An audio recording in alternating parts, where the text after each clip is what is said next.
Hace un tiempo llegó a mi consulta un hombre de 53 años. Venía con los análisis en la mano, triglicéridos por las nubes, hígado graso confirmado por ecografía, y 16 kilos de más. Me dijo, doctor Ortega, hago dieta desde hace meses y no bajo nada. No entiendo qué estoy haciendo mal. Le miré los análisis, le pregunté qué comía y en menos de 10 minutos encontré el problema. No era la cantidad de comida. Era el azúcar. Específicamente, el azúcar que no veía. El que estaba en sus zumos, en sus refrescos del mediodía, en el yogur que tomaba creyendo que era saludable, en la salsa de tomate de la pasta de los domingos. Le propuse una cosa muy concreta: 4 semanas sin azúcar añadido. Solo 4 semanas. Lo que ocurrió después ni él mismo se lo esperaba. Soy el doctor Javier Ortega, especializado en metabolismo y pérdida de peso. Y hoy quiero contarte exactamente qué le pasa a tu cuerpo cuando dejas el azúcar durante 4 semanas. Semana a semana. Órgano por órgano.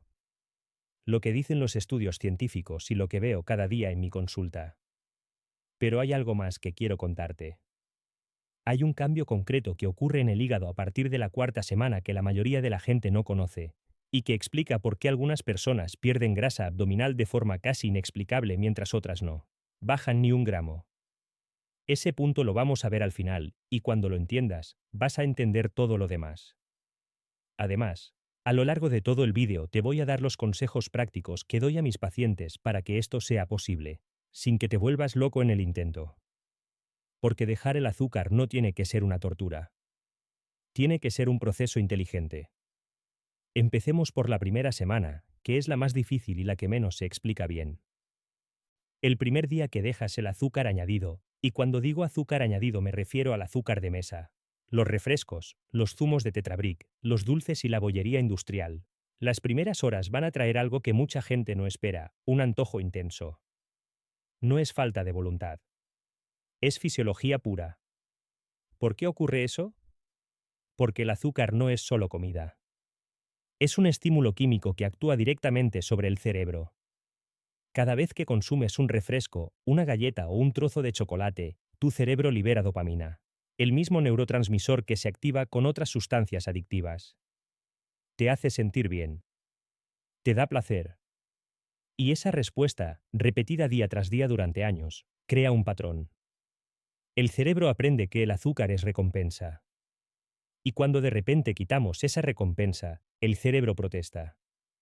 Eso explica la irritabilidad de los primeros días. El cansancio. La sensación de que algo falta. Pero hay algo más que pasa en el cuerpo durante esas primeras horas, y es igual de importante. Tu metabolismo tiene que reorganizarse por completo. Hasta ahora, cada vez que comías azúcar, tu sangre recibía glucosa de forma casi inmediata. Un pico rápido, disponible al instante. Tu páncreas respondía liberando insulina para meter esa glucosa en las células. Y en cuestión de 1 o 2 horas, volvías a tener hambre. Y volvías a comer azúcar. Y el ciclo se repetía. Ese ciclo, repetido durante años, tiene consecuencias muy concretas. El páncreas empieza a liberar insulina de forma cada vez más errática. Las células se vuelven resistentes a su acción. El azúcar que no entra en las células se transforma en triglicéridos y se deposita en el hígado. Y el exceso de insulina favorece la acumulación de grasa, especialmente grasa visceral, la del abdomen. Cuando cortas el azúcar, ese ciclo se interrumpe. Y el cuerpo tiene que aprender a obtener energía de otra manera. Tiene que aprender a quemar grasa. A procesar hidratos complejos de forma más eficiente. Y ese aprendizaje, los primeros días, tiene un coste: fatiga, irritabilidad y antojos. Pero aquí viene el primer consejo importante, y es el que marca la diferencia entre éxito y fracaso en este proceso. No lo dejes de golpe. Si ahora mismo tomas el café con 3 cucharadas de azúcar, mañana pon 2. Pasado mañana, 1. Si tomas un refresco al día, empieza por la mitad. Si comes bollería por la mañana, sustitúyela por una pieza de fruta.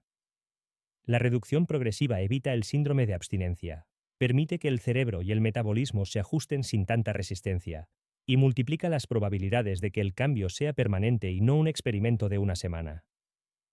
Si ya lo dejaste de golpe y estás sufriendo estos primeros días, no te preocupes. En 2 o 3 semanas, el ánimo y la energía van a mejorar notablemente. Solo tienes que aguantar ese periodo inicial. Ahora bien, ¿qué pasa exactamente a partir del 10º o 15º día? Aquí es donde empieza algo muy interesante.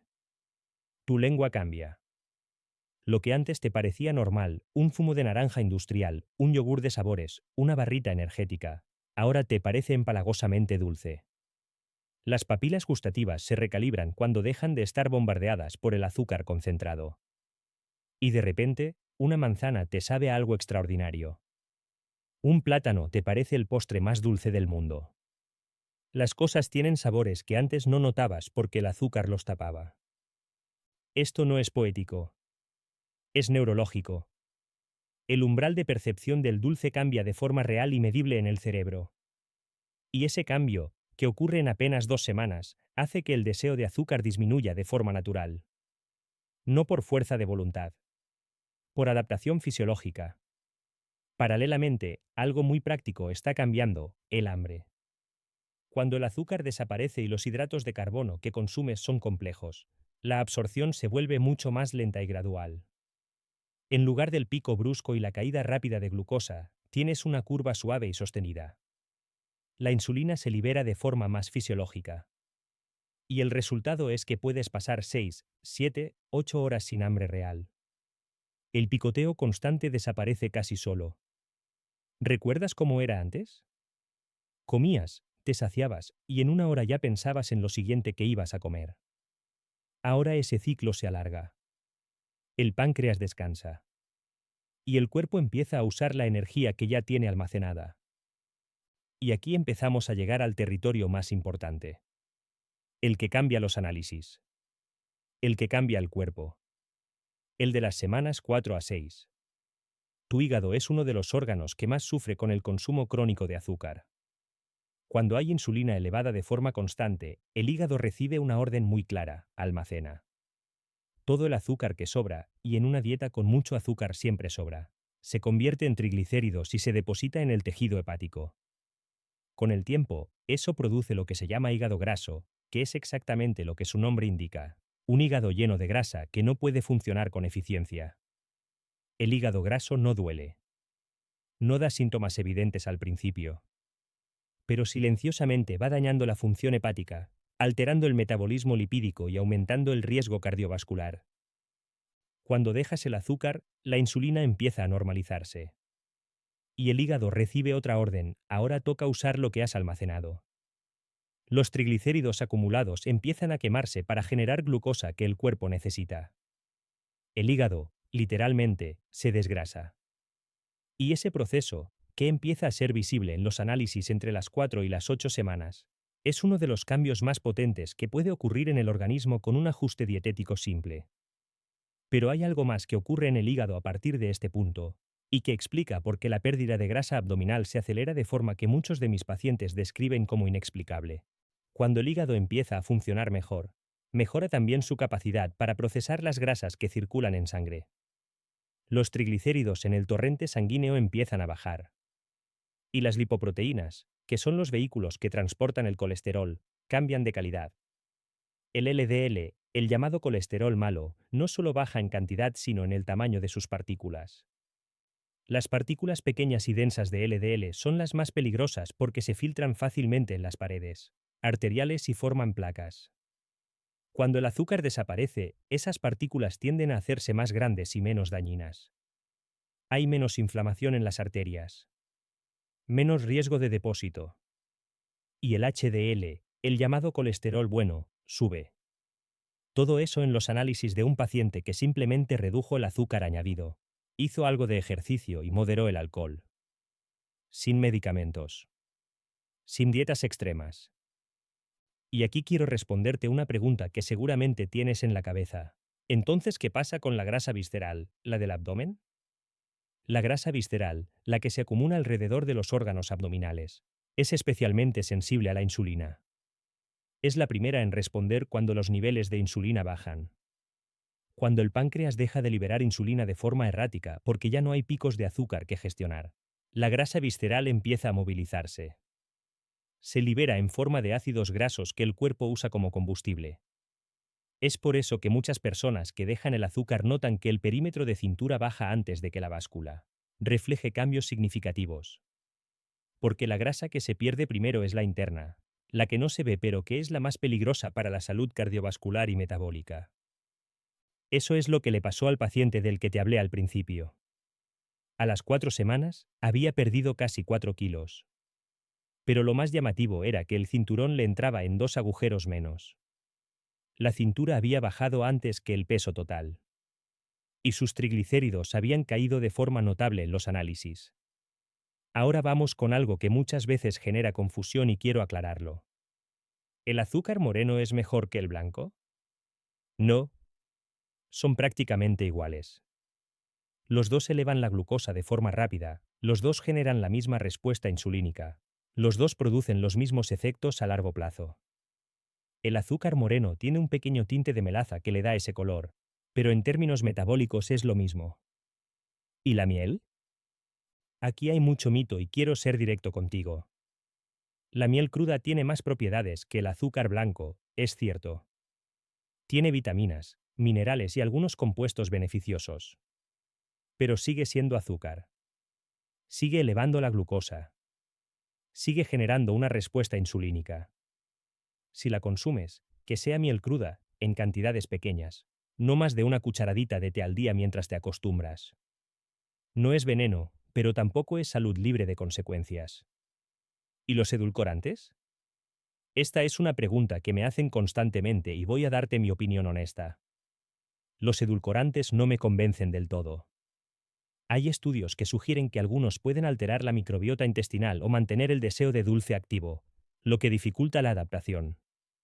Sin embargo, si estás en una transición y no puedes prescindir de endulzar el café o el té, un sobre o dos al día es infinitamente menos dañino que el azúcar.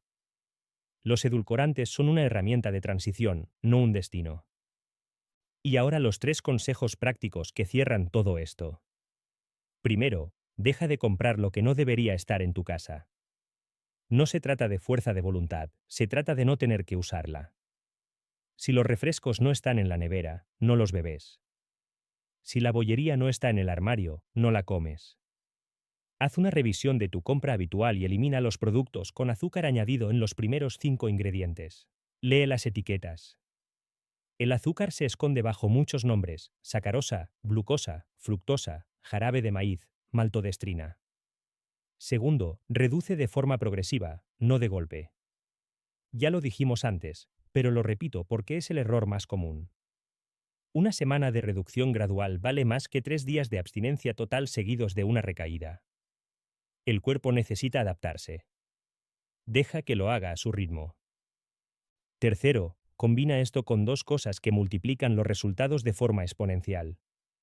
Reducir el alcohol, que también genera picos de insulina y favorece la acumulación de grasa hepática, y hacer ejercicio físico, aunque sea caminar 40 minutos al día. El músculo activo consume glucosa de forma directa e independiente de la insulina. Eso significa que cuanto más músculo tienes activo, menos insulina necesitas para gestionar el azúcar en sangre. El ejercicio y la reducción del azúcar se potencian mutuamente de una manera que los análisis reflejan muy rápidamente. Y si te preguntas si todo esto merece el esfuerzo, te cuento cómo terminó la historia del paciente que te mencioné al principio. A las 4 semanas, menos 4 kilos, cintura reducida, triglicéridos bajando. A las 8 semanas, la ecografía mostraba una reducción visible del hígado graso. A los 3 meses, los niveles de insulina en ayunas estaban normalizados por primera vez en años. Y me dijo algo que no olvidaré: doctor, lo más raro es que ahora no echo de menos el azúcar. Cuando pruebo algo muy dulce, ya no me apetece. Eso es la adaptación metabólica en acción. No es magia. Es fisiología. Tu cuerpo está diseñado para funcionar sin azúcar añadido. No lo necesita. Lo que necesita son los carbohidratos naturales que vienen en la fruta, los cereales integrales, las legumbres, los vegetales. Esas fuentes de energía que el organismo procesa de forma gradual, eficiente y sin los efectos secundarios que tiene el azúcar industrial. 4 semanas. Ese es el tiempo que necesitas para empezar a ver cambios reales. En el hígado, en las arterias, en el abdomen, en el estado de ánimo, en la energía diaria y, según los análisis, en los marcadores que predicen tu riesgo cardiovascular a largo plazo. Si decides intentarlo, suscríbete al canal y activa las notificaciones, porque en los próximos vídeos te voy a enseñar qué alimentos concretos pueden reemplazar el azúcar sin sacrificar el placer de comer, y qué ejercicios combinados con todo esto aceleran los resultados de forma notable. Y si conoces a alguien que lleve tiempo queriendo dejar el azúcar sin saber por dónde empezar, comparte este vídeo. A veces la información correcta en el momento correcto lo cambia todo. Hasta el próximo vídeo. Un abrazo.